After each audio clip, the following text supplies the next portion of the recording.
May mga batang 90s ba dito? Kamusta kayo? Kamusta tayo? Alam niyo, sa totoo lang tayo may pinakamasayang kabataan. Tayo yung mga kabataan noon na napakababaw ng kaligayahan. Tayo yung mga batang batak sa arawan kahit napagalitan ng magulang, okay lang basta makipaglaro sa mga kaibigan. Di natin alam kung ano yung teknolohiya. Di natin alam kung ano yung cellphone. Di natin kilala si Coco Melon. Kontento na tayo sa mga laruan natin at sa kung ano yung meron. Tayo yung mga batang halos makompleto natin lahat ng laruan sa Jollibee at McDo. Bumibili tayo ng tig-pipisong laruan baka sakaling may laruan doon sa loob. Naalala nyo?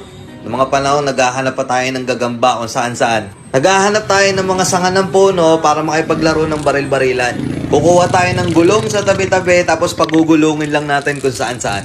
Mabibwisit tayo kapag hindi tayo pinayagan ng magulang natin makipaglaro sa mga kaibigan natin sa ulanan. Tayo yata yung mga huling batch ng mga bata na nakikipaglaro pa ng tagu